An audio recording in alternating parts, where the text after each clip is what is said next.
ears in mind. Yet he can dilate them about 100 times more than we can dilate ours, which means he can probably see about 100 times better than us at night. We have seen great horned owls hunting for prey as small as a mouse from a football field away using only starlight to see by. But if they can't see their prey, they can still find it with almost 100% accuracy. That's with their incredible hearing. You may notice that dark outline around his face. You see, it's known as a facial disc. It's made of sound-sensitive feathers that help to funnel sound into huge ear openings on the side of his head. His hearing is so powerful, he can locate that very same mouse under 2 feet of grass or snow and still catch it without ever seeing it. But they have one other very interesting trait, and that's the ability to sneak up on their prey. So listen as he flies by, and especially when he flaps his wings, see what you might hear. All right, Merlin, go ahead. So what'd you hear? Nothing, that's right. Owls are capable of almost perfectly silent flight. And that's because the edge of their feathers are exceptionally soft. This is an interactive program, by the way. Everybody thought I was kidding at the beginning of the program when I said, keep your eye on the birds so you know when to duck. It's kind of like watching you guys do the inverse wave, you know, everybody leans down at a different time. But you see, the edge of an owl feather is very soft. So when they flap their wings, there's no loud flapping noises. And when their feathers rub together, there's no rubbing or friction sounds. Have you ever heard a bunch of pigeons take off? See all that noise from their feathers rubbing or bumping together, and they couldn't sneak up on much of anything. But the ability for an owl to fly silently allows it to sneak up on a wide variety of prey, including animals that might hear as well as they do, such as mice and rats. Where are you going, Merlin? You might have heard some. Up! Up! Right down here, Merlin. Up! He's thinking about it. Up! Right over here, Merlin. One of the favorite foods of the great horned owl, however, is the skunk. Oh. What does that tell you about his sense of smell? He actually doesn't have one, that's right. Most birds don't have a sense of smell, or if they do, it's a very poor one.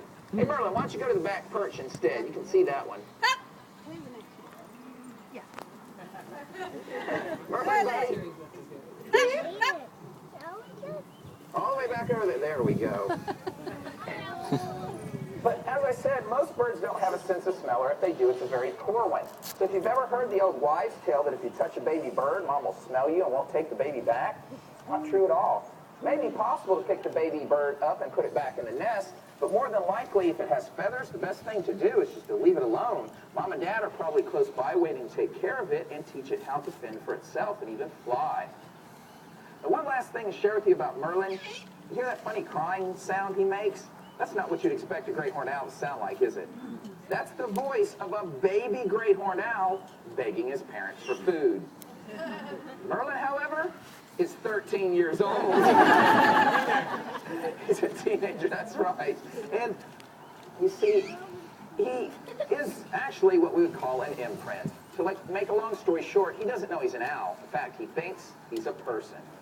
Unfortunately for Merlin, he was blown out of his nest as a baby and it injured his leg. His injury was so severe that he was taken to Raptor Rehab Center, where he spent quite a while, where his injury was mended, but he saw people giving him care, and so he took a mental picture of people as his parents, in turn what he thinks he is.